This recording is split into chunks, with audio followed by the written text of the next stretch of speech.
Welcome to the Nordic Mythology podcast. I'm Daniel Farrand, owner of the company Horns of Odin. As always, before we start the show, I do have to plug our Patreon. I say it every single week. It's the lifeline to the show. It's how we've been able to keep going all the 5 years. I think it is now 300 episodes. So yeah, it's been a long old journey. I've loved every moment of it, but it has only been possible because of the people that support. So if you can head over to Patreon/Nordic Mythology Podcast, we really do appreciate it. It starts from £3 a month. You get a bonus episode every week in the form of a short Q&A with our guests. I say short, sometimes they end up being longer than the actual episodes. You get the lovely Viking smut episodes that myself, Mags, and Claire do, where we look at amateur Viking erotica and give our opinions. They're always slightly chaotic, but a lot of good fun. You get early access to all the episodes. You get the entire back catalogue. So there are 270 episodes that aren't available anywhere else. It's well worth it. Go and check it out. And if you can, a 5-star rating, positive review wherever you get your podcast. And I think that's it. Like, subscribe on YouTube. But let's get into today's show. This is our first one back after the festive break. So hopefully we roll straight back into to things as we should. But first, I will introduce my lovely co-host and in-house archaeologist, Mags Havgar. Hello. Oh my gosh, starting off the new year on a good one, Dan. Yeah. So today's guest is Clare Downham. Claire studied at St Andrews and Cambridge. She worked as a research scholar in Dublin and as a lecturer in Celtic and history in Aberdeen before starting at Liverpool in 2010. Her publications have focused on Viking Age history and contact across the Irish Sea and the Middle Ages. And I'm not going to read it all. But so today we're going to look at the descendants of Ivar, but I think I say it wrong. You said it earlier, Claire. Well, Ivar or Ivar. Ivar is the English way of pronouncing it, so we can stick with that. Let's try to do it the proper way. Okay, so, Ivar it is then. Ivar. Well, I always here's the thing, that the Old Norse I in English and the Scandinavian I is pronounced E, like the letter E in English. So it's confusing. Okay. I had a heck of a time when I was learning English trying to differentiate between the two, and then don't get me started on why, because that got even more confusing. Mm-hmm. So yeah, hence Ivar, Ivar. Yeah. So I always see, I would say Ivar spelled with an I, but then you see Einar of Wardruna fame, which I pronounce Ivar, and then that's right though, because that's an E and an I. So yes. Then you get the I sound, and then you get the Faroese singer Ivar, which is Eivor, I think. And it all gets very confusing for me. I really never know which one to use. So I tend to just say it as quickly as possible and then just wing it. I think that's what my students do when we have presentations and they have to come across all these medieval names. They just have this general, they just say it really quickly. Nobody can quite catch any consonants or sounds in there, but they've got through it. So yeah. Well, the Yorkshire accent, I feel like covers a lot for me as well. Yeah, you're saying it the Yorkshire way. That's how we say it in Yorkshire. Yeah, we miss a load of letters here and there, so that's just the Yorkshire way of saying it. But yeah, so we're gonna look at either very briefly of who or if was a historical figure, and then we're going to look at the descendants. So we're looking at it not from a legendary mythological side. This is purely historical accuracy or fact, what we know of real life people, which is exciting because we've never really looked at the kings of England before. Brilliant. Yeah.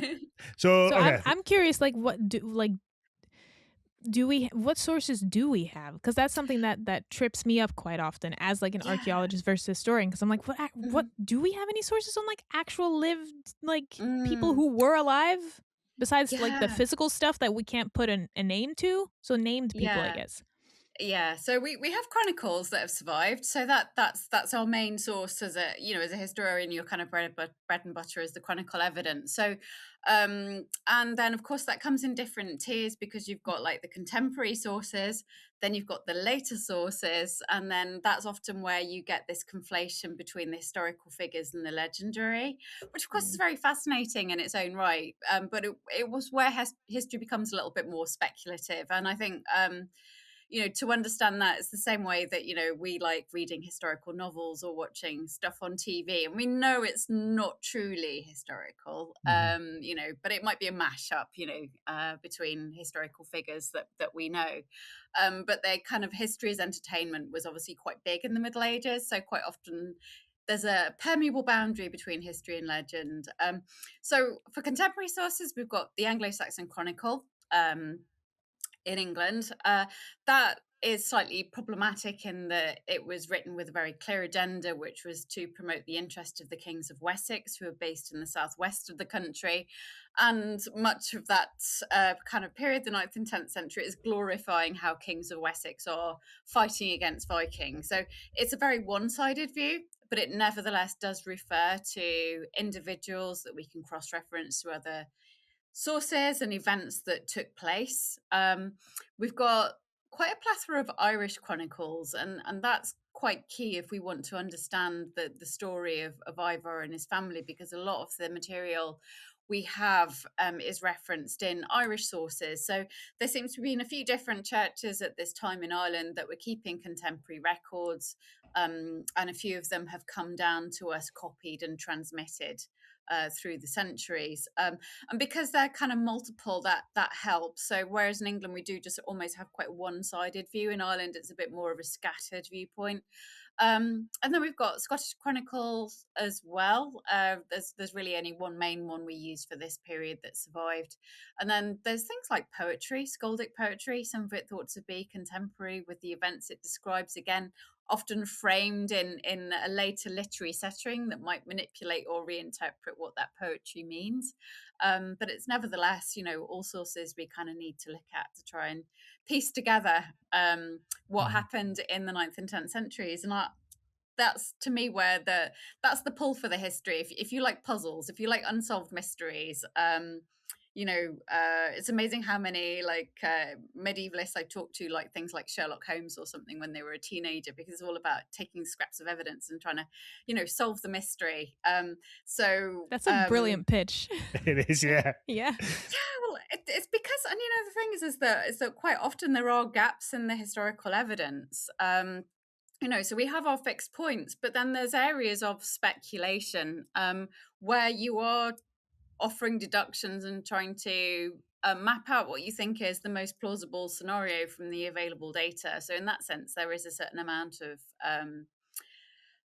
forensics detective in a way. Work, yeah, detective work, and increasingly, of course, now we're adding in archaeology as well to some of these questions as our scientific techniques get refined. So you've almost actually got some of this kind of to take an example, Cat Jarman identifying one of the figures of Repton, she linked it to a historical figure. And obviously, as you get more precise information from isotopes, where somebody comes from, the date they were buried, you can start actually adding pieces together we never thought were connected before. So it's very exciting. So yeah. Well, there is that the Repton figure, if we're on that sometimes gets linked to Ivar, and is that Ivar the Boneless's body that was buried there whilst wintering over, because is it the main grave that has the boar's the boar's tusk penis? Everybody remembers that detail, don't they? As a man, obviously, that's what I'm going to remember. So the site at Repton we associate with the wintering of the Great Viking Army in the early 870s, and there's this charnel there where there's a mass burial, and then close to that there's like this individual who seems to have been treated with particular reverence. He's very well furnished grave, and then there's another. Well, we can talk a little bit about what Kat discovered at Repton. So this central figure, because he was buried with his weaponry. And also, as you've already mentioned, the boar's tusk, because we have information from the bones about how this person died. So quite often, obviously, flesh wounds and things, they don't show on the skeleton, but this individual, high status though he was, suffered a very brutal death, which included a slash across the top of the legs, which probably sort of dismembered him. And it's thought that the boar's tusk was sort of put there as a kind of little replacement, because he might want his willy in the afterlife, you know. So it's sort of there as a sort of symbol of his masculinity. So which is also quite interesting, because it shows Viking graves kind of tell us that people kind of thought they'd be doing things in the afterlife that they did in this life. You know, you take food and drink, you take your weapons, you take your male member with you.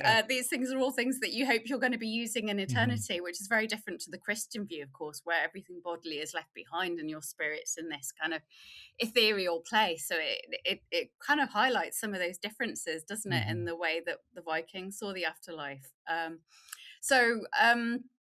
So I think Kat's work was really interesting. So she, I think, showed that burial and the one that was kind of next to it, so there's two linked burials, are actually members of the same family. So could be father, son, or cousin. And their isotopes linked them to a Danish area, certainly the younger one, I think, in his youth, which suggested mobility, that he had maybe grown up in Denmark, what we now call Denmark, Danish areas, and then moved over to Britain. But that biological link with the DNA led Kat to ask, who are these people? Because we've got this close relationship, we might be able to track them in a historical record. And the most plausible candidates weren't Ivar. And that we can talk about Ivar's historical evidence, because actually the historical evidence kind of points to him dying in Ireland. So that kind of works. But she linked it to Olaf, who is one of Ivar's associates, campaigned with him in Scotland, who died around about the same time. I'm forgetting the dates exactly. I could check that up for you. Is it 872, 873, 874? There's a time frame in which Olaf and then his son is killed. So yeah, I think Olaf dies, I think 872. I think his son dies in 874. So the grave looks like it could be this father and son. Eystein, who is the son of Olaf and Olaf, both of whom died around that 871, 872 time frame, which I should know, but I don't remember exactly. I feel you. It's so funny. I tried to quickly Google Olaf's death. All right. Okay. I actually got Olaf from I got Olaf from Frozen, so that didn't help. It didn't help us at all. The snowman is dead. No. Well, no, I don't think it is. And then I'm getting King Olaf of. There's a lot of Olafs, you know. They that's one thing that historians are not very grateful for. They kept giving people the same names, so then you're like, which one is it? You know, rinse and repeat. Yeah, exactly. If it's a good name, I suppose it shows, again, it's about sort of dynastic identity, isn't it? That you want to give your children a good name. Yeah. What have I got here? Sorry, I'm actually looking at my book here because I think it'll be in there somewhere. Don't worry. When did you think it was? I thought it was like it was 872. I think it's the early 870s, so that's the time when Repton's occupied. So in 871, I think that's probably when Olaf died, and then he's got his son Eystein, who died a year or two later. So Kat's suggestion would indicate that certainly Olaf's body would have been brought down from Scotland, which is quite interesting. It suggested they wouldn't have buried him just where he dropped, which again is different. So it's 874 that the son dies. And we don't know where the son died, but we do know he was deceitfully killed by another one of Ivar's allies. So it suggests maybe once some of these big figures die out, that they're squabbling amongst the kind of other members of the Viking army afterwards. So Ivar and Olaf are two quite big figures in the 860s and until they both die in the early 870s. feels very fitting to be killed by your own ally. Just feels very Viking. I don't know why. Maybe that's what TV has kind of shown us, the duplicity of it.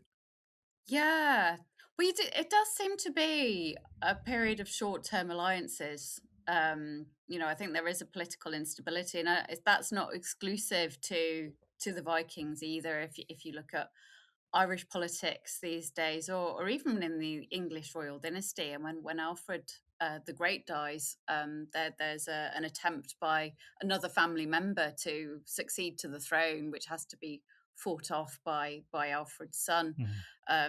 So yeah, that was the nature of medieval politics, And I mean, Alexander the Great's empire fell apart immediately as soon as he died. Yeah. Yeah. Okay. So Ivar as a person, what do we know historically? This is what we know about this figure, because I guess there was a real human being. Yes, there was. So we can talk a little bit about the historical Ivar, what we know, and obviously even that's partly debated. Okay, I'd like to talk a little bit about the legends that became associated with him, because that shows a kind of later. Well, to my mind, this is so people think they're going back in time when they're looking at the legends. I'm suggesting that because Ivar's dynasty became important after he died, people needed to create the backstory. So the legends, sort of, to my mind, they come afterwards. You don't know somebody's dynasty is going to be famous until after a couple of generations. So quite often you have these founder figures, and people then need to make up a story. Where did they come from? And it needs to be a really good story. So, could that be the descendants, or even descendants of descendants, who say that, I had this legendary grandfather who, did all these accolades, but it's not quite enough. They want to big it up even more, so they could maybe add to the legend by saying he also did this thing, or these almost seemingly impossible tasks. So you can't really fact check it, but it gives this larger than life surrounding to the figure. Definitely, and it adds legitimacy too, because I think that's, in medieval society, this idea of antecedents and an idea that the attributes of an individual pass down from generation to generation. And we still think of that a little bit, don't we, in popular culture, or will, if I'm being stubborn, my dad will say that I take after my mum, for example. Do you know what I mean? So we've got this idea that traits kind of go from one generation to another.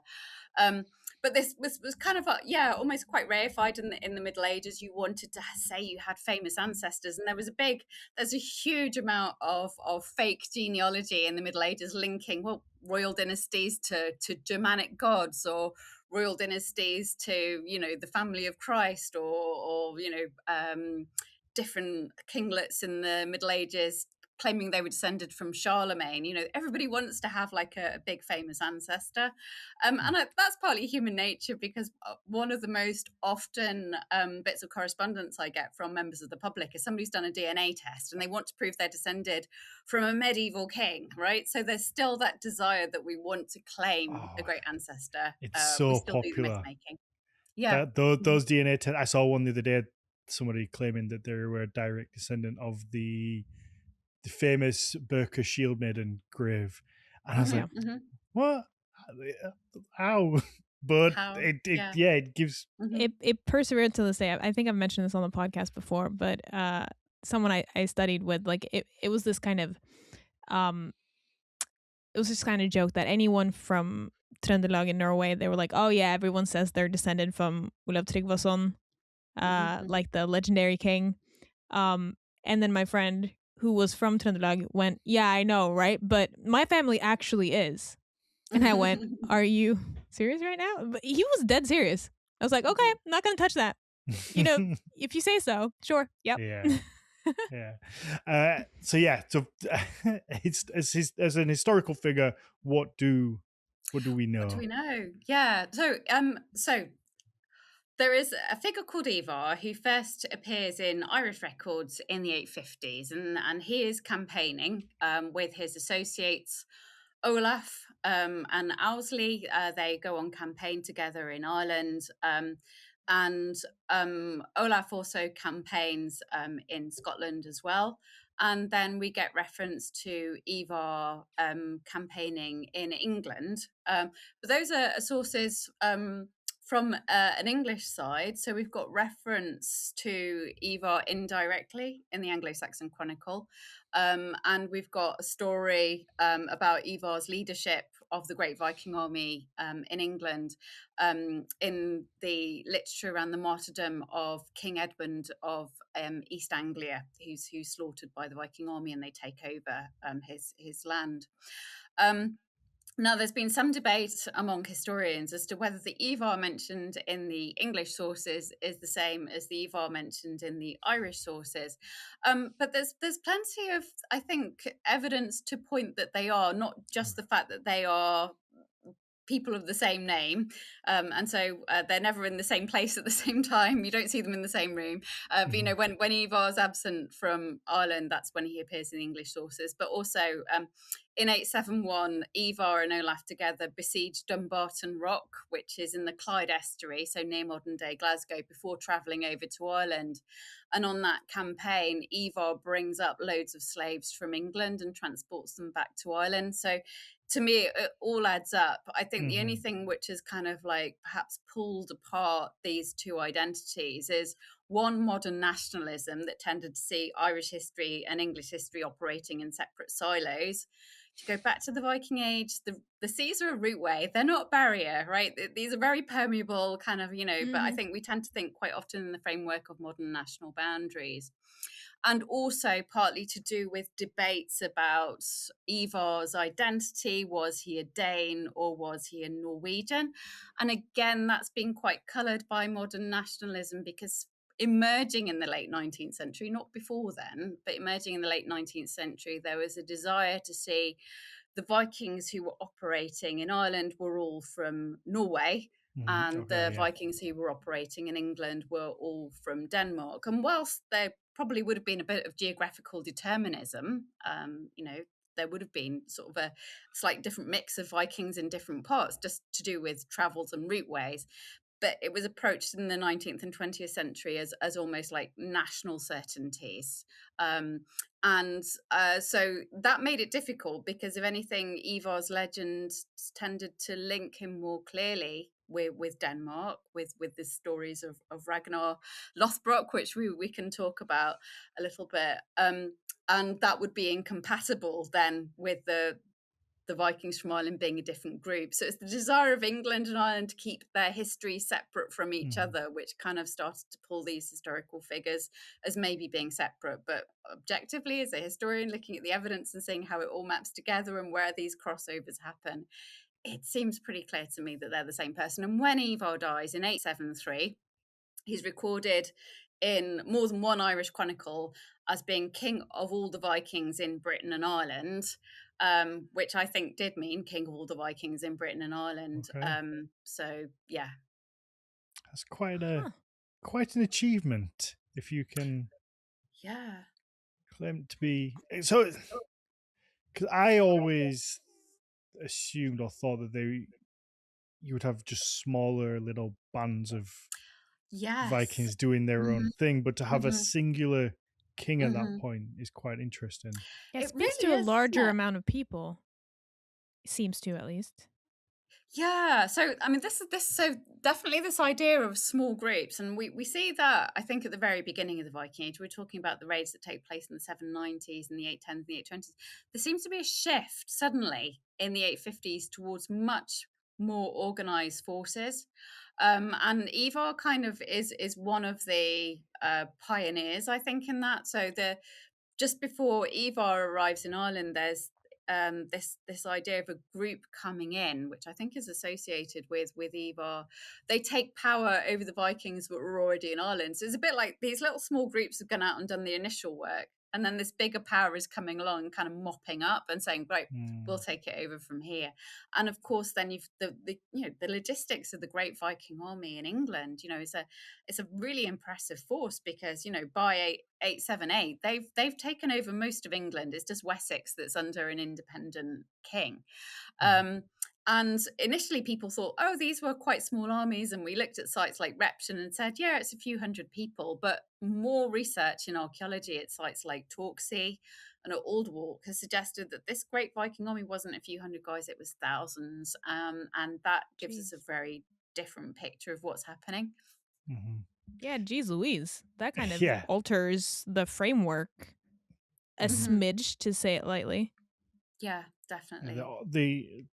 The organization. I can't get 6 of my friends in one place all together at the same time. That's like herding cats and almost impossible. So how you get thousands of people together on a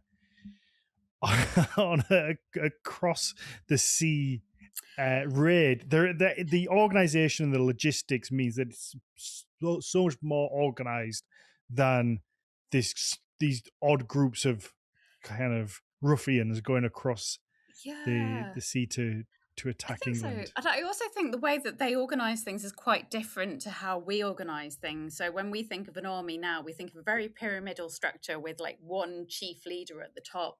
Whereas when you look at the operations of the Viking army in England, and it also crosses over, is involved in the Thousand Northern Fronts, it's quite clear that it's a coalescence of different groups. And I think so. It's almost like a decentralized structure of leadership. So where we've also got members of like Viking armies, we get references. There's multiple kings. There's multiple jarls. So it seems like these are almost coalitions that might work together for the purpose of 1 or 2 campaigns, and then they could split off and do their own thing. And I think that's actually quite an effective, because it's almost like it is almost a bit more like for example, some guerrilla groups that have been quite effective historically often operate in small cells, and then they can coalesce together for the purpose of a particular campaign or event, but then they can split up again. And that gives them a sort of nimbleness and mobility, which a very top-down, heavily organized, hierarchical military force can be a bit more cumbersome. So I think the way that the Viking armies operated is a little bit different to what we think of a Viking army. And I think that was part of actually their effectiveness, because they could actually, there was a kind of fluidity there. So for example, when there's a famine, Viking armies tend to sort of scatter, because they've got to like divide up the resources between the people. So quite often they'll move around the landscape. A group will splinter off and go somewhere else. When you need support, you basically negotiate to get maybe one of your old allies to come over and join you for this campaign. But also at times it could mean that tensions could arise between different leaders, and maybe that's where we get some of this tension between Ivar and Olaf and his descendants. These coalitions also involved contingents with leaders with big egos, and sometimes that could create frictions as well. But yeah, I think it was a bit different to what we think, and that's been one of the interesting discoveries, is how the emergence of more archaeological sites linked to the Viking army has changed our understanding of what that army was like, and also the inclusion of women, which I think everybody just thought these are just small groups of men. Whereas actually, at sites like Repton and Aldwark, there's clear presence that there were women and craftsmen. They were more like communities on the move than just a male force, which is again challenge stereotypes. Yeah. So it's so There's fascinating. so many like paths to investigate when it comes to that stuff. It just also goes to show how much like automatic like association inference we have in just small words, just like army or military, like what that means. But I was actually curious about like his, would it be right to call it his nickname?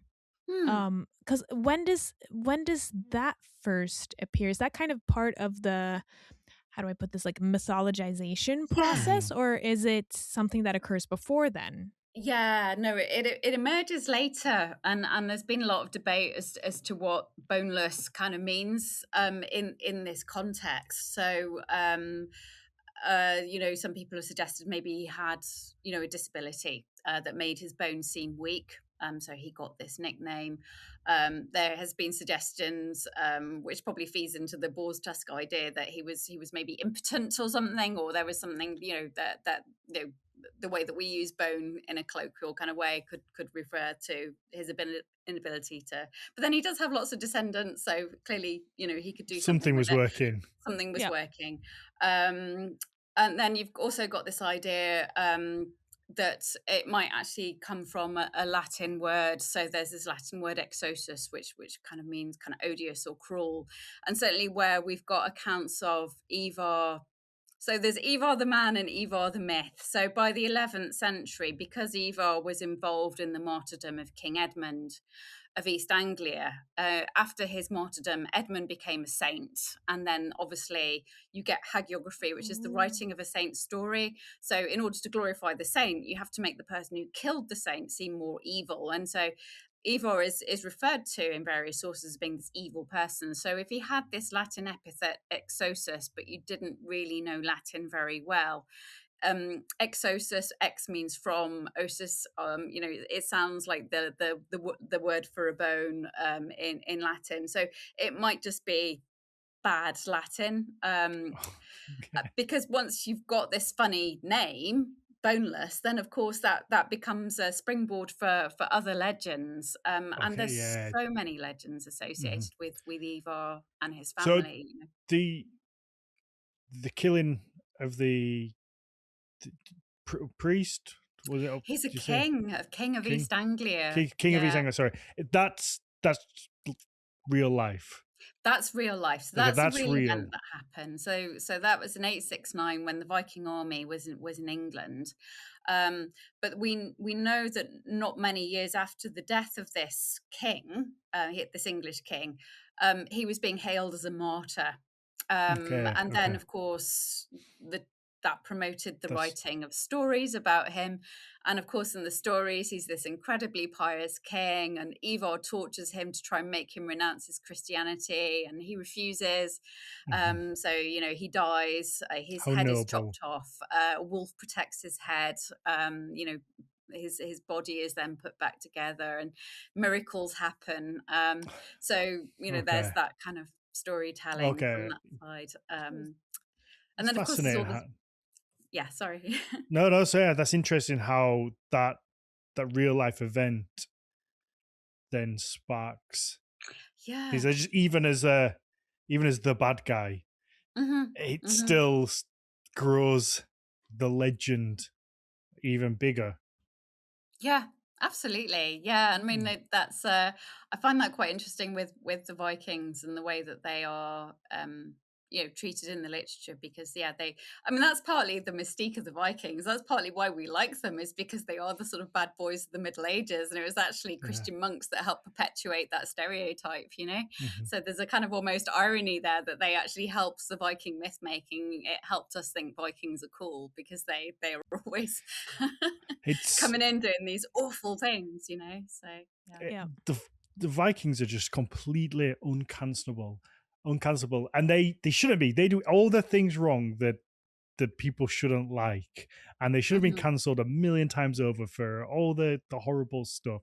But for some reason, they just seem to skirt by, and it's still okay and cool to like Vikings, and they're just, I don't know, this thing around this very small period of time is so fascinating, just as a modern, even just from a modern perspective of how people look at Vikings today. It's, I don't know, it's, you have a group of people, let's say they still have this perception of like the raping and the pillaging, and none of these are good things, but people are still really into Vikings, and it's still okay and good to be into Vikings. I find it very interesting, that kind of thing, because other people who do the things that they did, you're not really meant to like them. Yes, it's interesting. I mean, I feel quite a lot of it is the way that they were framed by the Victorians. You know, this image of wild and reckless Vikings is kind of like, and they did kind of romanticize that. And then obviously that got woven into kind of like you know, the sort of myths of Germanic identity, and then that took a very dark turn, didn't it, in the 1930s? So yeah, it's difficult, you know, because yeah, again, it's a bit like the mix between the myth and reality, and this, you know, that's 100%. yeah, because when we look at the Vikings, you know, let's face it, most people in the Viking Age were farmers. Most people in the Viking Age just wanted a quiet life, you know. I mean, some of the work I've been doing in the Chronicles suggested Vikings were really into law and peacemaking when they could be. That doesn't really conform with how people like to idealize them as like constantly set on warfare. They were clearly quite happy to trade with all sorts of different cultures, and they almost have this chameleon-like ability to fit in where they settle and adopt elements of local culture. So, you know, the way the Vikings are kind of mythologized, and the way that the real life people lived, ate, breathed, you know, those also pull apart too. And yeah, sometimes you have to be careful of as a historian, you know. Yeah, and I also think that there's this weird amalgamation, because like what I have to remind myself sometimes is that in kind of the in what should we call it, like the vernacular memory, if that makes sense, of like the past couple of centuries, like the Vikings weren't really cool until the 19th century, and then a lot of stuff started happening all at once. Like you had the Victorians doing it, and then you had newer translations coming out in Scandinavia of all these different sources, and at the same time you have like different operas by Wagner, and you have the, not to mention, the nation building going on in Scandinavia, particularly in Norway. And I think there's this weird kind of perfect storm with kind of those the brutish, like the brutish people that were kind of depicted or described by the Victorians, meeting kind of this national identity formation in Norway, where like at that point Norway really didn't want to be under Danish rule anymore in the 19th century. So the Vikings were kind of used as a nation device of like, look, like we sailed over here and like we did whatever we wanted and we were super cool and did all this stuff, and then all of this crashes into each other and creates what we now think of as Vikings. And then, as you say, Claire, the picture's a tad bit more multifaceted. Yeah, and I think that's the thing, because the early scholarship is so wound up with that. I mean, as I said, this idea to define separately where Danes and Norwegians went was an obsession that kind of emerges at the end of the 19th century because of the contemporary nationalism. And certainly Vikings into the early modern period, they are like the pantomime baddies in kind of European literature. You know, that they come in and they trash places and they're destructive and they, you know, kill saints. But then in they're the kind 19th of like century, they're kind of like the jocks, like the dumb jocks in American teenage movie. Yeah. But you know, again, the kind of you know, I mean, the growth of the British Empire has quite a lot responsible to do this as well, because from the end of the 19th century, because power in Europe was sort of shifting towards Northern Europe, there was a desire to rehabilitate the barbarians, because the origins of European culture had always been seen as like, you know, ancient Greece and Rome. And then suddenly at the end of the 18th century, I think it's Montesquieu who comes up with this idea that you know, that the northern climate kind of reared these kind of hardy, brave barbarians who are actually the new ancestors for European culture. And that's when Vikings really start to be romanticized. And it's partly because then it creates a biological justification as to why people from Northern Europe are going around and beating up large parts of the rest of the world. Like suddenly that's the good Viking side in them coming out. You know what I mean? And I find that, you know, it is really interesting. And yeah, it obviously was a very powerful story in itself, because it still has resonance today, and that's still why people think Vikings are cool, because they're attracted to that kind of yeah, that almost countercultural bad boy sort of image of the Vikings. It looks like they don't follow the rules, and that's what kind of makes them seem fun, you know. I'm too cool for rules. Yeah. Yeah. So okay, so his descendants who who do we have? You said he has a few. Any notable ones? Well, yeah. So basically, the grandsons of Ivar are ruling in Dublin, and also the descendants of Ivar are ruling in York. So we have some fairly powerful, influential leaders like Olaf Cuaran, who rules between from the 940s. He ruled both in Dublin and in Northumbria. So there's quite a line of members of this family that rule. They're also involved in other Viking towns in Ireland, like Waterford and Limerick, and also the Kingdom of Man and the Isles in the 10th and 11th century is ruled by descendants of Ivar. And so I think this is really why then in the 11th and 12th century you get all these legends emerging around the origins of the dynasty of Ivar, and quite interestingly linking them to the Norwegian royal dynasty as well. Ivar is said to be a son of Ragnar Lothbrok, who we're familiar with from legends. Ragnar's wife is supposed to be the daughter of Sigurd the Dragon Slayer, who's a mythological figure who appears quite often in sculpture in northern England. But then Harold Finehair, who's supposed to be the progenitor of the line of kings of Norway, is also said to descend from Ragnar Lothbrok as well, on his mother's side. And so you can almost see that people are trying to map out this heroic ancestry for these different royal figures. But I would actually suggest that some aspects of the Ragnar Lothbrok legend that were composed to kind of fit the legend of Ivar, as Ivar's family start to decline in their political power in the late 11th and 12th century, that some of these legends are then co-opted and adopted by the Norwegian royal family, which is claiming overlordship of the Scottish Islands. So there's a kind of mobility to the legends as well. Huh. So I'm wondering something that might be a bit of like a Captain Obvious question, but just to make sure that I get like the facts, if you will, straight here. So as far as we can tell, Ivar originated from somewhere in Scandinavia, kind of unclear where, but probably either what we today call Norway or Denmark. Yeah, and then the descendants that you referred to that ruled the different towns in Ireland and Scotland and stuff, they then were likely born and bred, if you will, in their respective areas. Probably, maybe? Yeah. Yeah, in Britain and Ireland. So they have this Viking identity seemingly in Ireland and England and Scotland.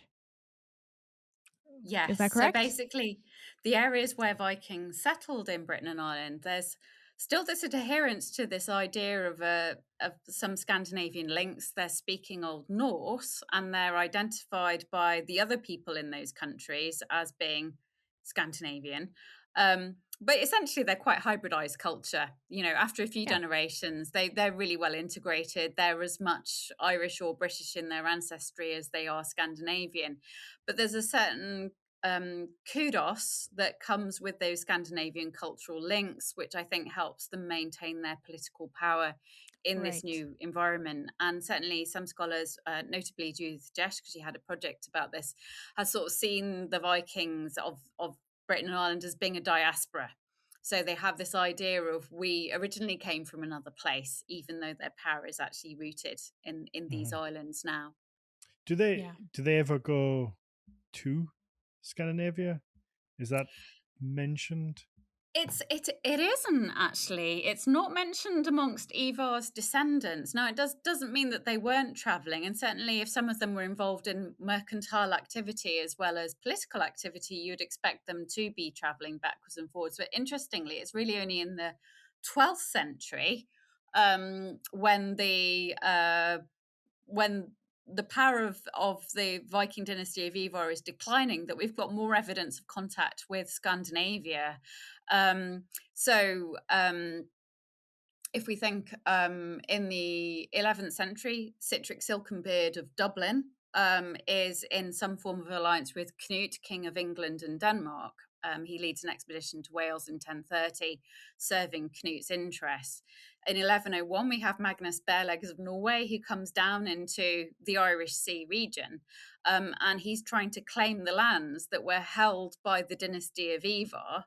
I think because their power is waning and because other people are trying to control the island. So he's basically coming in and claiming that as King of Norway, he actually has an ancestral right to these islands. Okay. And then in the mid-13th century, you've got kings of Man and the Isles going to Norway to try and win the support of Norwegian kings. So ironically, it's almost later where you've got more evidence of that direct contact with Scandinavia than you have actually in the 9th and 10th centuries. But that could just be gaps in our sources as much as, an accurate reflection of real events. I wonder if they'd feel the need to, like, what would, because I'm assuming there's no claim that, it's king of this area in England and also anywhere in Norway or Denmark. So it's their land and pretty much everything they know and what they own and control is in England. So I guess there isn't really a need to go back. Well, I say back, they never came from. So what would be the draw to? I think the only incentives would be economic or political, really, wouldn't they? Or potentially, I mean, it depends if we do think of the idea of diaspora, then maintaining this idea of a sense of link to your culture could continue to be significant. We know things like there were poets, so these skalds, who would move around the Norse-speaking world, so we've got reference to a skald visiting the court of Sitrick Silkenbeard in Dublin in the early 11th century. Now, obviously, a poet of that caliber would be operating for, I think, the career of, is it Gunnlaug Ormstunga? And I think he was maybe active in Iceland and Norway as well as going to Ireland. But the idea is that he felt this is still part of this Norse-speaking world where he would be welcomed, and that this Hiberno Scandinavian king, so as much Irish as he could claim to be Scandinavian, would still be flattered by having a poet come from this land which he associated with his culture and his ancestors to come and praise him. So, yeah.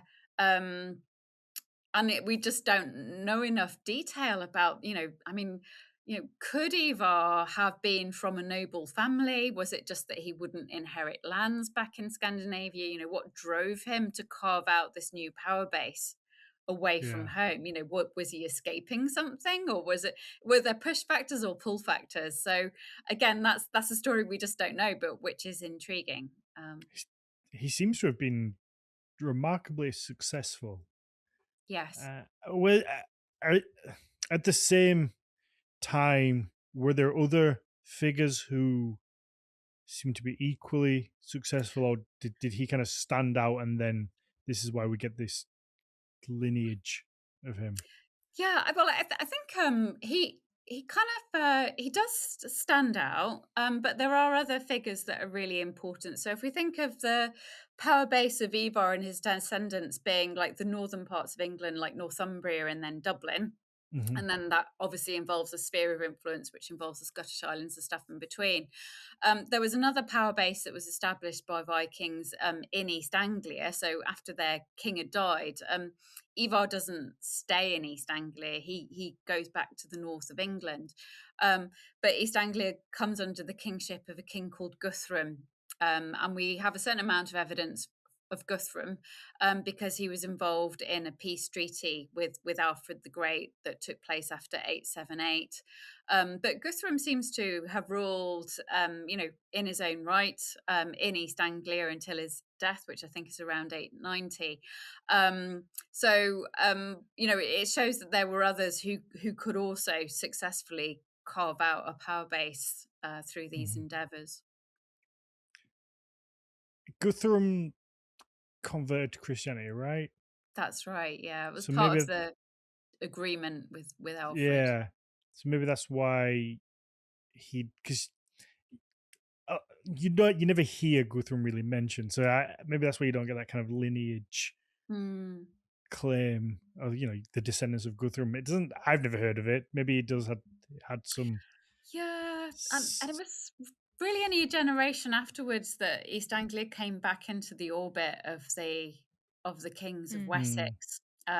Whereas Northumbria held out with a level of independence that was clearly declining in the 940s. But I mean, the last king of Northumbria dies in 954. And even at the time, there were a couple of periods afterwards where it looked like Northumbria could end up being sort of semi-autonomous or independent.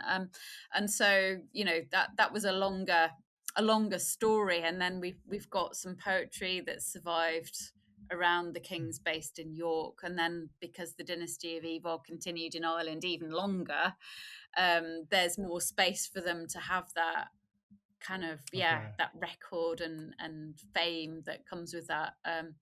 Whereas I guess Guthrum's descendants just, I don't know whether they ended up assimilating with the new political order when the kings of Wessex brought East Anglia under their control, or whether they just decided to head off somewhere else. Again, there's so many stories we don't know. I guess if somebody was a writer of historical fiction, there's all these little potential points here where you could develop a new narrative trajectory. So That's fun. Yeah. Well, quite excellently done by Bernard Cornwell, I guess. He did with the Last Kingdom. When does Ivar's lineage kind of disappear, and when do we see? Because this is one thing I've never really understood is this idea of like a Viking king of England. Does that fit into this in any way, or is that something for a different day? Because I always see this claim of like a Viking king of England, but I'm like, what does that entail? Does that count? Was there ever really a true Viking king of England? Yeah, like what does it mean? What? Yeah.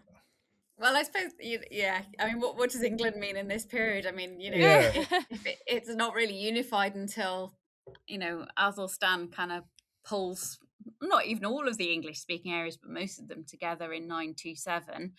And so I think we can talk about like a Viking king of Northumbria, and the Anglo-Saxon Chronicle refers to the Northumbrians, so they've obviously got a cohesive group identity.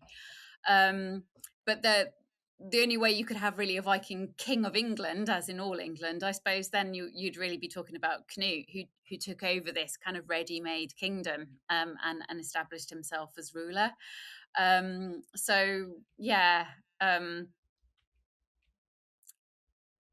It's not simple, because some of the units we identify now, like England, might make complete sense to us, but somebody circa 900 be scratching their head going, what do you mean England? Like, not really sure what that means, So yeah. Okay. So in any case, it would have been after Ivar's time. Yeah. So his record in his death as Viking of the Kings of Britain. Now that obviously means the geographical island. Ivar was clearly identified, and it's odd because he's called King of all the Vikings of Britain and Ireland, and why would they big him up? Because these are Irish records, okay? So they're not a Viking record, and yet they're saying that he's like the greatest king of the Viking kings of Britain and Ireland. But we know that he wasn't the only one, because there are multiple Viking kings operating. So he's clearly identified as the most important by the Irish But chroniclers. that's an interesting tidbit. Why would they add that? Yeah, was he their favorite? Was he their easiest to negotiate? Like, that makes me really curious. I'm like, huh. Yeah, I mean, Ivar's got an interesting career because, again, we tend to see history often fought in kind of ethnic ways, where it's English versus Vikings or Vikings versus Irish. And the reality is that there are plenty of cross-cultural alliances. So, of course, yeah. Ivar allies with some Irish kings, but then he uses it to fight other Irish kings. So, he kind of battles against the Ineal, which are the most powerful kings in Ireland at this time. But then he allies with other kings as well. So it's quite possible that he had some supporters in Ireland. Or, sometimes if somebody is your enemy, you can sometimes almost big them up to make them seem, like, I don't know, more dangerous than they really are. But in other words, I think if it was a Scandinavian source and they said, "Oh, he's the greatest Viking king," you'd go, "Yeah. I bet his followers kind of said that." But when it's people who aren't on your side necessarily giving you the big title, it does suggest that he actually really did wield quite a lot of power, because it had to be credible. This wasn't just for a group of sycophants who were all going to agree. This was actually a kind of a statement that had a level of objectivity in Irish chronicles. Yeah. Huh. Perfect. So when did you say that his descendants dwindled?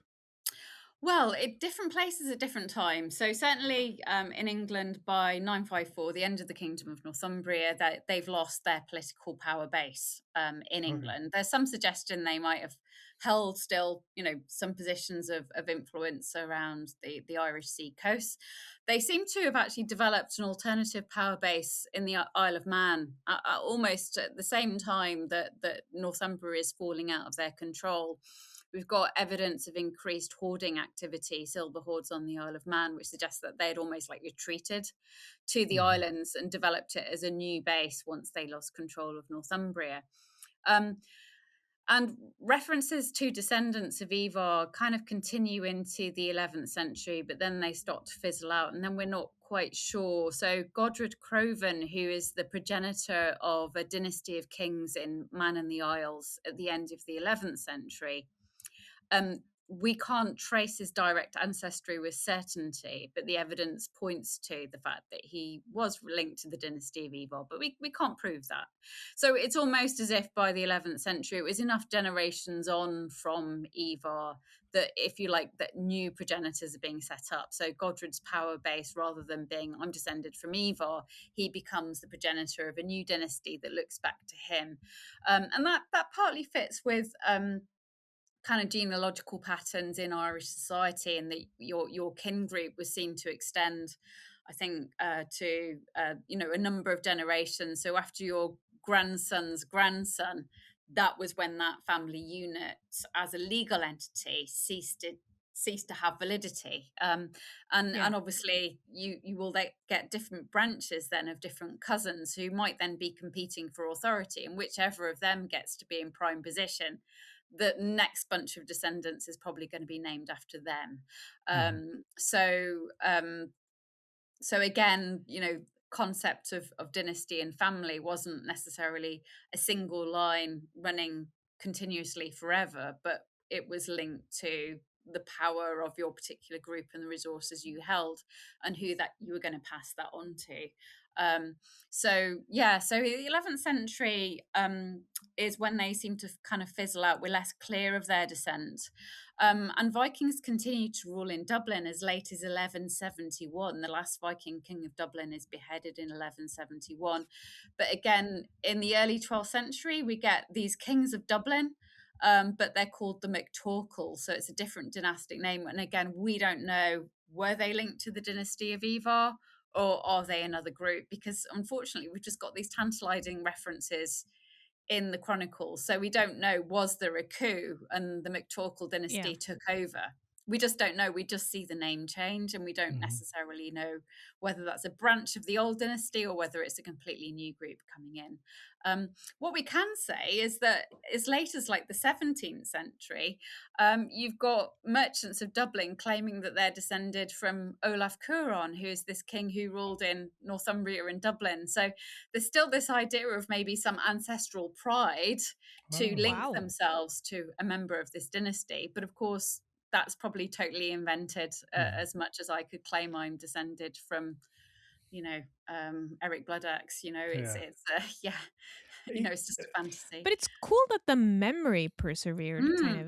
Yeah. Absolutely, Regardless of isn't it? whether or not it's like biologically accurate, it's cool that there's this kind of like pride or kind of connection to the past in that way. Yeah, and I think quite a lot of these connections, it's one, isn't it? It's about trying to claim some reflected glory from who your claimed ancestor would be. Sure. But I think also sometimes it's strategies of differentiating yourself, from others you're claiming affiliation with this particular group, and I think that somehow can feed into like regional identities. Absolutely, yeah. With his descendants from, you said Ivar died what, 870-ish? 870-ish, and so they were around 90 years before it started to decline. You said like 960-ish. Those descendants which are in that kind of short period of time, how to us 90 years is a good chunk of time. How easy is it to check whether or not they are real descendants, or could it be possible for people just to be claiming that they are? Like, do they keep a link, or because I guess, you could have somebody who turned up and said, well, Ivar came to my town and we bore a child, he's now a descendant. Like, is there a kind of check? Yeah, no, it's quite interesting you say that, because so Ben Hudson, who's a historian who works in the Irish Sea region, he suggested, this idea of dynasty of Ivar, it could be a fairly loose affiliation. If you look at the kind of Irish chronicles, and say then you can cross-reference these figures who are in Ireland, who then say cross over and rule in Northumbria for years. Because the concept of the family unit was so important in Irish law, they actually are quite specific. So they will refer to, Mac Ivar, son of Ivar, O Ivar, grandson of Ivar, and then you get, the son of the grandson of Ivar. So they can be quite, they actually tell you that genetic connection. Mm-hmm.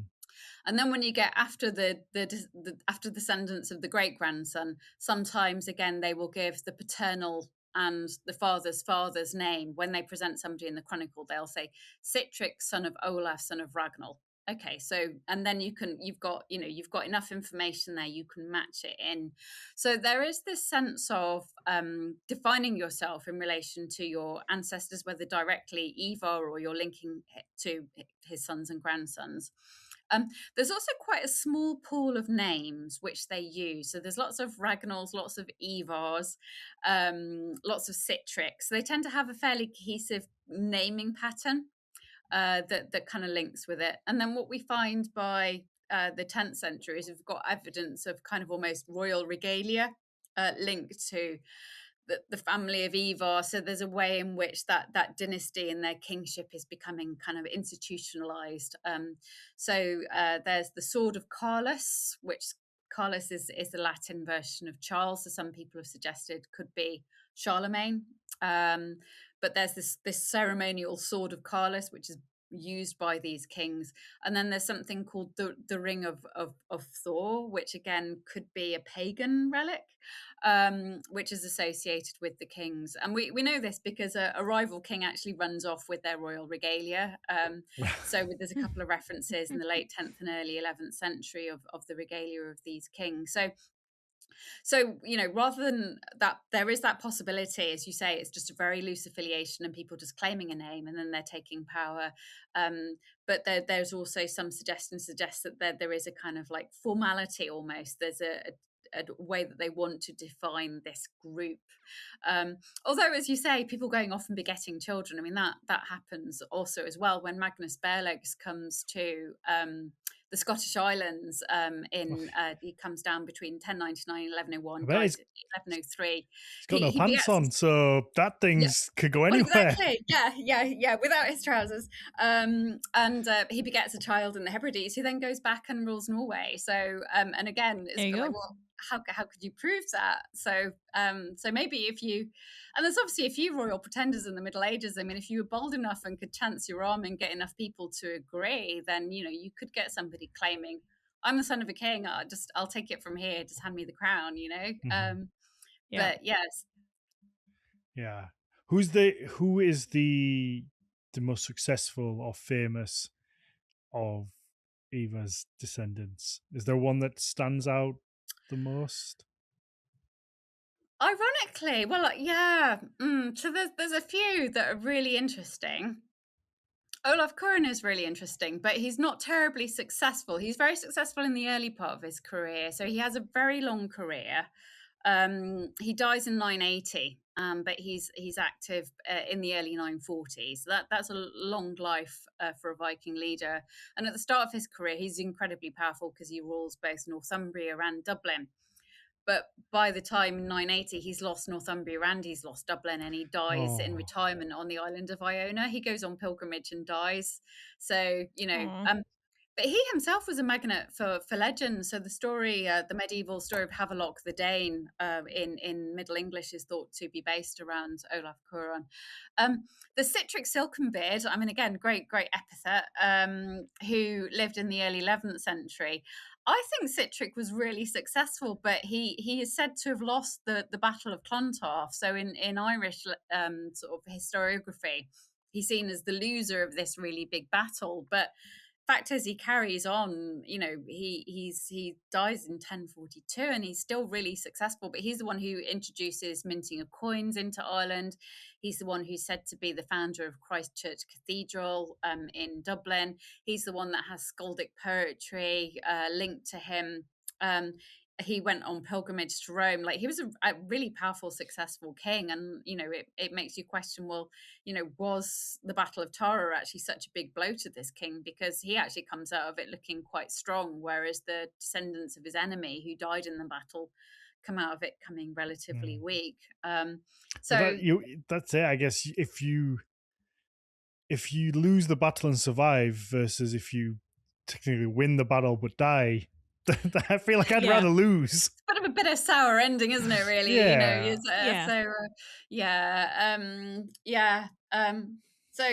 And of course there is Eric Bloodaxe of York, who controversially, I would argue, is actually part of the dynasty of Ivar, because I think the legends that were associated with the dynasty of Ivar were co-opted into the Norwegian royal dynasty. But that's, so I can't really front him as being an example when quite a lot of people are betting, hang on, he was the son of Harold Fineher, and I'm going, no, actually I think he was descended from Ivar's dynasty because of the insular evidence we've got linked to him. So there's plenty of controversies there, but again, somebody with a great epithet, Bloodaxe. That would be, if because we were like an hour and 20. If you would like to come back in the future, that would be a fun one to look at, Eric the Bloodaxe as a figure, because it's one of those people that I've heard of. I've heard his name, but really, do I know anything about him? Certainly as like a historically accurate fit. No, not really. I'd love to know more. Yeah, well, there's lots about him in sagas, and then it's a bit like, well, what do we know? Yeah, there's a nice mapping exercise. Here's the sagas, here's the stories, here's the evidence we've got that survives from contemporary sources. How do we fit these together? So yeah, he's a nice mystery. Wonderful. Yeah. So, like I say, if we could coax you back in the future, that would be fun to delve into that, because I feel like it would be a little bit too long to maybe try and that could be a whole other to do it justice now. A whole other tangent. I'm trying to think if I have anything else on the Descendants before we wrap up. Is there anything that stands out to you that maybe we're missing from the lineage, or that we've overlooked? I just think it would be nice that this, because as I say, I think quite often history does fall in these silos, and I think because the dynasty of Ivar did cross all these boundaries between what we now call England and Scotland and Ireland, I think there's a lot more there to explore, and I'd basically encourage people to find out more about Ivar's fascinating dynasty. Yeah. Yes. At what point is there a point where they become Christianized? Because you said that I've forgotten the gentleman's name already, with the silky beard. Yeah. You said that he maybe started the cathedral. So is there a point where that kind of happens? Because I would assume that obviously Ivar is pre-Christian. Yeah. So the process of conversion and Christianization, because some people separate them, of course. There's a formal movement of conversion which can be done as part of a political treaty, like with Guthrum. Did he really believe in the Christian God, or was he just like making an arrangement to suit a political situation? So that there's kind of almost two layers of that conversion process. We've got Guthred, who's king of York, who dies in 895, some sources, such as Adam of Bremen, suggest that he's linked to the dynasty of Ivar. And when he died in 895, he's buried in the cathedral at York. Now, that suggests that he's converted to Christianity. But what you see, interestingly, is that the archbishops of York quite quickly work with the Viking kings of York. And that seems to be established by the early 10th century. And it's quite interesting when Northumbria is actually kind of struggling to maintain its independence from the royal line of Wessex in the early 10th century. The archbishops of York are actually quite often allied with the Viking kings of Northumbria. So again, that doesn't fit stereotype, does it? They're actually on the side of the Vikings. In Ireland, we've got evidence of Christian practice amongst the inhabitants of Dublin in the 10th century, but maybe quite a mixed environment. You might have Christians and pagans living side by side in this Viking settlement. But the Vikings of Dublin themselves, the leaders like Olaf Cuaron, he seems to be quite evidently Christian. We've got kings of Northumbria being baptized in the 940s. He, in his later career in the 970s, is defending churches from attack. He seems to have been patron of a church at Screen in County Meath. And as I say, he died in pilgrimage on the Church of Iona. So certainly, yeah, they seem to have assimilated Christianity as part of the many cultural elements they assimilated when they settled in Britain and Ireland. And it's quite interesting to see how they maintain this strategy of both sticking to this idea of a Scandinavian heritage and in a different language, Old Norse, probably bilingual or trilingual. So there's a strategy of wanting to maintain their difference, but there's also strategies of inclusion. So, for example, if they want to strike political deals or if they want to do trade agreements, like there's solid reasons why you might want to be Christian, even if it's just in name only. So what they practiced on what they felt inclined to in their hearts, that's hard to determine. But certainly they superficially had the practices of Christian kings. Perfect. And yeah, I think that's it for this episode. And like I say, hopefully we can do Eric Bloodaxe in the future. I think that would be a lot of fun to delve into that. And yeah, well, as I say, quite controversial as well. I wouldn't Oh, we necessarily live want to for go that.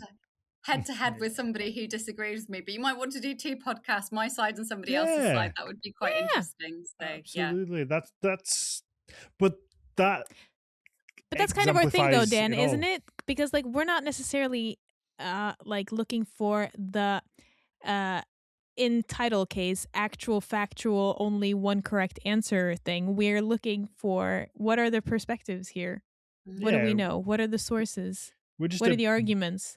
We're a mediator for cool people to come and tell us their opinions that they've spent the time learning, kind of I say impartially, as impartial as we can be, of just like, come tell us this cool thing. And that's how, that's the joys of it. I think that we're not looking for that exact truth because it doesn't exist. It's impossible to discover, but it's really fun hearing all the different ideas that people have, because there are so many that have such good like roots to it as well. Because they say we could do two episodes, we could do one with you and one on the opposing side, and I bet I would sit here on both times going, yeah, I completely agree with both of those, and I can see how you both have come to that conclusion, and they make complete sense. And that's the fun of all of this, that there are so many forks that you can go off on, that because we don't know and we'll never know. Yeah, and I think it's wrong to pretend we know all the answers if we don't. And part of the process of scholarship is discussion and discourse and being able to play with different ideas. I think that's core to what we're doing. There is one more question that we did say we were going to ask all our guests when we wrapped up. Oh, right. We were going to mention it to you before, but we forgot in true fashion. It's nothing scary, don't worry. If you could just click your fingers and go back in time to the Viking Age and you just learn one thing, is there anything that just jumps out at you of like, I've always wanted just to know that little kernel's been annoying me? Yeah. I probably would want to go back. I wouldn't.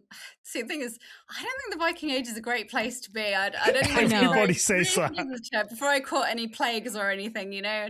I don't want any arrows flying at me either. Let's say that you had like you were traveling with a time machine where you had complete like immune kind of protection and I can speak safety. the language. They can you had like a little me. translator thing, and in a perfect imaginary time machine. Yeah, exactly. I want to go back to the Battle of Clontarf because I think there are two. You know, so basically we've got some Norse poetry and Leinster poetry that suggests that the side which one side we're fighting on with the Vikings of Dublin won, and then there's the mass body of other Irish literature that says that Brian Boru, who is King of Ireland, won. And we could do a whole episode on Clontarf as well. Actually, it's a great battle, and it's one of the key battles in medieval Irish history. And it would be quite nice to just get like an sort of my time machine also flies, of course, so I'd be able to get an eagle-eye view of the battlefield and work out who actually really is winning this battle, because both sides are kind of claiming victory here, and I would quite like to know what the real deal was. In your time machine, you can become one of the Valkyries that's apparently at Clontarf weaving the fates, and you can be there, because that's the right battle, isn't it? That's in Njal Saga with the weaving the one that Caroline told us about, weaving the fates with the body parts. Yeah, that's about the Battle of Clontarf. Yeah. I remember some stuff. I do. You remember more than me, Dan. I did not connect those dots at all. Well, you know, sometimes I remember things. Yeah. It's a semi-skill, because there's a lot of things we do on here that I would completely forget as well. But little nuggets make their way in there. That's such a good answer, though, Claire. Yeah. That's immediately in my mind. I just went, what if they just neither side won and they just had the silent agreement of like, okay, we say we won and you guys can say that you won, and we don't have to tell anyone that it just kind of didn't end up either way. Kind of like the some of the trenches in World War I, is it, where they like agreed not to battle, or sometimes even apparently came out on Christmas Day and played a little bit of football. I don't know whether that's I don't know if that's true or not, but that's the rumors, isn't it? But those things of, you know, we all just say, let's not actually kill each other. It'd be nice. That would be nice. That would be nice. Imagine a world. Perfect. Yeah. Let's wrap this up. Mags, where can people find you? You can find me on Instagram at Archeomags, Archeo with a K. Perfect. And Claire, do you have anywhere where you like to send people? My University of Liverpool website lists publications and things. Otherwise, I have an account on Bluesky if any listeners use Bluesky, and I have my sites uploaded on Knowledge Commons so that you can download most of my publications free from there. Do you have things on academia as well? Because when I was searching for your for our emails on my little I noticed that I had actually had some articles sent. I used to be on academia, so this was early last year. I was quite an early joiner of academia, actually. So so that was a really good venue for me. But I'm not sure if you saw on Academia Members yourself, but they changed the rules. Yep. And it was about AI, and I just thought, you know, I really don't feel comfortable with this. So I just thought, well, I'll just move. So that good Knowledge Commons seems like it doesn't have that. And you know, I'm old enough now. I can understand it's different for early careers, but I'm old enough now. I don't need to try. Do you know what I mean? I don't have to try and put my stuff somewhere where, you know, I don't need the exposure. Basically, I want stuff to be free because I'm completely wedded to the idea that education shouldn't be for profit and it should be meritocratic and everything should be free. And that again is an ideal which is very far from contemporary reality. So I'm really happy to like put them on a website where they're free. So if people look for them, hopefully they can still find them. But yeah, I left academia because I just wasn't happy with the slightly underhand way that they were talking about manipulating our publications on there. I wasn't up for that. I very much empathize, and I would also like to thank you for just kind of shouting out knowledge commons, because I have been considering moving from academia. I just didn't know what platform to use, so thank you for that. I'm going to look into that. Okay, great. Well, if we find each other on there, give me a follow and I'll follow you back. Absolutely. Great. There you go. And then for me, Standing on the Scuff Round 1, Horns Running for the Business, Nordic Mythology podcast across the board, and then, little share on YouTube where you can see all our pretty faces as we do these episodes as well. And some guests like to bring little show and tell items. We did one with Terry Gunnell, and he prepared a whole PowerPoint. I don't know, is PowerPoint still a thing? A whole presentation. Absolutely. Wow. Yeah. So that was a lot of fun. But Claire, thank you very much. Thanks. Lovely to chat to you both.